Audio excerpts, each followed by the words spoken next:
채널 가장 많이 본 뉴스, 구독, 좋아요, 알림 설정, 댓글은 저에게 큰 힘이 됩니다. 국내 방산 업체들의 기술 보유에 따른 제조 능력이나 생산 관리는 세계 최고 수준으로 알려져 있습니다. 무기를 직접 외국에 수출도 하고 있지만 필리핀과 태국, 뉴질랜드, 영국, 노르웨이 등은 조선 강국 한국에 군함 건조를 맡기기도 합니다. 또는 외국의 방산업체가 한국 업체와 협약해 한국에서 대신 외국 업체에 무기 수리를 해주는 경우도 많습니다. 완제품을 수입하는 경우도 있지만 한국 방산업체에서 부분별로 수입해가는 물량도 만만치 않습니다. 이렇듯 관리 측면이나 수입해가는 물량이 세계 톱 수준의 한국은 현재 세계 방산업계에서 큰 손으로 통합니다. 한국 해군은 7조 원 규모의 한국형 차기 구축함 KDDX 사업도 진행하고 있습니다. 한 척 건조에만 2조 원이 될 거라는 경항모 보유도 추진 중에 있습니다. 세계적으로 군함을 이렇게 만들어내는 나라는 많지 않습니다. 외국 방산업체들로서는 한국 군함들의 줄줄이 핵심 부품이나 동력원을 납품할 기회가 열린 셈입니다. 지난해 12월에는 지금 건조가 진행되고 있는 차기 호위함 FFX 2차 사업 대구급 호위함에는 롤스로이스가 동력원으로 채택됐습니다. 그동안 한국 해군 엔진은 미국의 제너럴 일렉트릭과 독점했는데 이번에 롤스로이스가 경쟁 끝에 사업권을 따내면서 제너럴 일렉트릭을 당황하게 했습니다.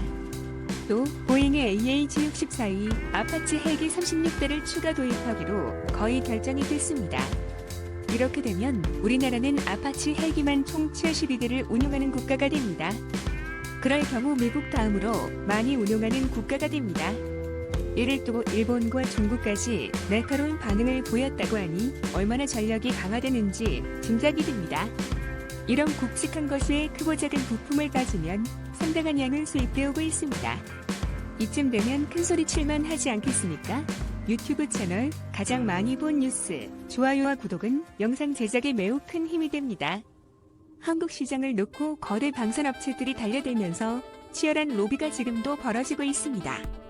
그런데 말이죠. 사실 큰돈 주고 이렇게 무기는 사면서도 큰소리 못 치는 경우가 생각보다 많습니다. 그래서 결론부터 말씀드린다면 어떻게 해서라도 국산화를 더욱 크게 진행해야 한다는 겁니다. 아시다시피 7조 원이 넘는 돈을 로키드 마틴에 갖다 주면서 기술 이전 약속을 일방적으로 뒤집히는 수로를 당하면서도 항의조차 제대로 못한 을도 못되고 봉이 됐다는 비판이 터져 나왔습니다. 국산 경공격기 FA-50은 아르헨티나 수출이 추진되고 있습니다. 그런데 여기에 비상탈출 좌석을 공급한 영국이 제동을 걸었습니다. 포틀랜드를 놓고 전쟁을 벌인 나라에 자국 장비가 들어가는 걸 허락할 수 없다는 겁니다. 내 돈 주고 사와서 내가 만드는 비행기에 달았는데 전체 가격에서 비중이 적은 부품 몇 개 때문에 수출 사업 전체가 어려움을 겪는 겁니다.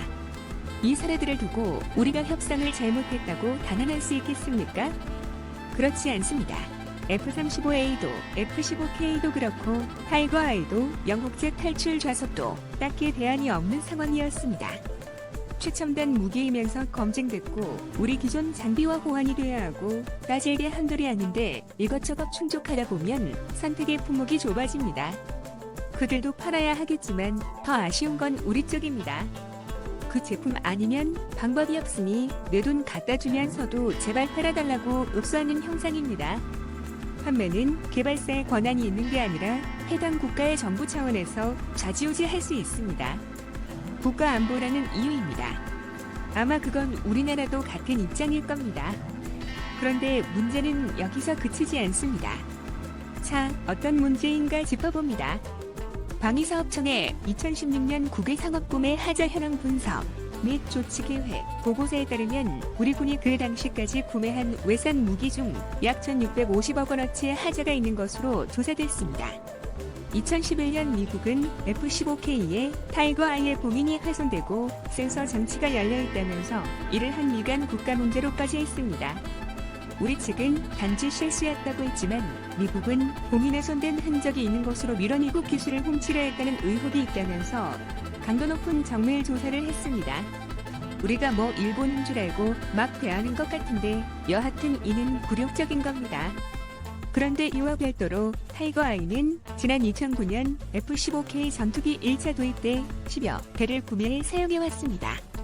문제는 2014년 제품에 화재가 발생해 수리를 요구하자 로키드 마틴 측이 도입 초기와 비교해 무려 6배나 오른 부품 가격을 요구했습니다. 타이거 아이의 생산이 이미 중단돼 우리 군만을 위해 별도로 부품을 생산해야 하기 때문에 가격을 올릴 수밖에 없다는 입장을 내세웠습니다. 로키드 마틴은 정부의 항의에도 부품 가격 인상분을 내라고 하면서 고장 5건, 10억 원을 장기간 방치했습니다. 이게 부품이 없다는 게 말이 안 되는 건 미국에서도 아직 운용하고 있고 겨우 10년 지난 제품이 단종되면서 운용 부품이 없다는 것은 있을 수 없다는 게 방산업체의 해명입니다. 한마디로 돈을 더 받기 위한 횡포라는 겁니다. 미국 방위산업업체인 헬리콥터 서포트는 우리 육군 수송용 헬기인 블랙호크 UH-60 예정비를 담당하고 있습니다. 이 회사가 2년 이상 방치하고 있는 하자만 18건이었습니다. 액수로는 약 2억 2천만 원 규모입니다. 우리 공군의 조기 경보 시스템을 납품한 보잉사는 17건 200여억 원에 대한 하자 보수를 2년 넘게 외면하고 있습니다. 불량 무기를 우리 정부에 판매하고도 1년 이상이나 하자 보수를 미루고 있는 해외 방위산업체가 113곳에 달하는 것으로 2016년 보고서에 나타나 있습니다. 이 중에는 2년 이상 모르쇠로 일관하고 있는 업체도 47곳이나 됐습니다. 불량 무기를 납품하고도 나몰라라 하는 해외 방위산업체의 행태는 단순히 금전적 피해뿐 아니라 우리 군의 전력 운용까지 위협하게 됩니다.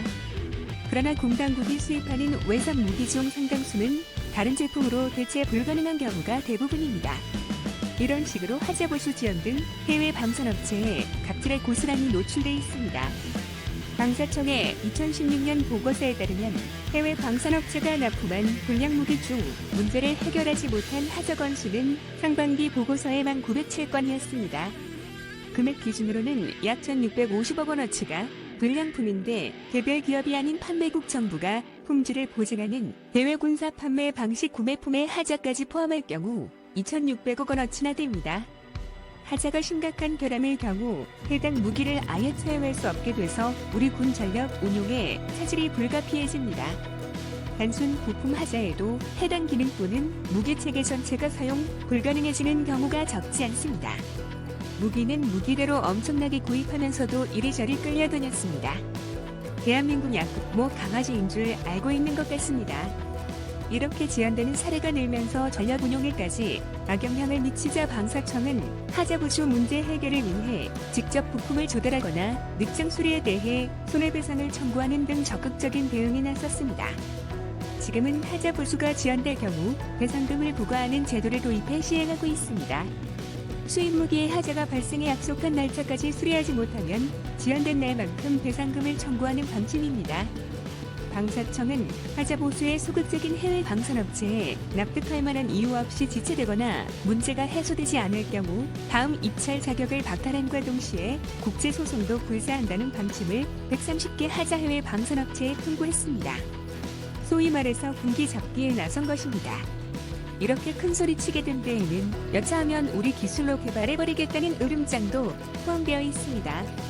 또 사실이기도 하고요. 우리가 뭐 기술이 없습니까? 돈이 없습니까? 효과는 있었습니다. 일례로 우리 공군이 전력화한 F-15K 전투기 40대의 경우 350여 품목의 부품의 하자가 발생해 미국 보잉사의 수리를 맡겼습니다. 그러나 보잉사는 당초 약속한 기간을 6개월이나 남겨 제품 수리를 끝냈습니다. 방사청은 늑장 수리에 대한 배상금을 청구해 80억 원을 받아낼 수 있었습니다. 이는 예전 같았으면 어림도 없었습니다. 예전처럼 무시할 수 없는 게 기술력을 겸비한 세계 방산업계의 큰손을 무시할 수 없게 된 것입니다. 여하튼 이런 모두의 횡포를 막아내거나 방지하기 위해선 국산화 외에는 다른 방법이 없습니다. 외국산 무기 수입에는 엄청난 유지보수 비용이 추가되게 마련입니다. 내 돈 주고 구입해도 작은 것 하나까지도 그들의 손을 빌려야 하고 요구하는 대로 돈을 줘야 하는 안이끄러운 행태를 계속 받아들여야 합니다. 예산의 효율적인 면을 고려해 많이 필요하지도 않는 부분까지 국산화할 필요는 없겠지만 주력적인 무기들은 반드시 국산화해야 합니다. 미제 구입해야 한다는 엉터리 군사 전문가 같은 사람이 발을 붙이지 못하게 해야 합니다. 시청해 주셔서 감사합니다. 이 동영상은 유튜브 채널 가장 많이 본 뉴스에서 제작하여 게시한다. 구독과 좋아요, 알람 설정은 좋은 영상을 만드는데 많은 힘이 됩니다.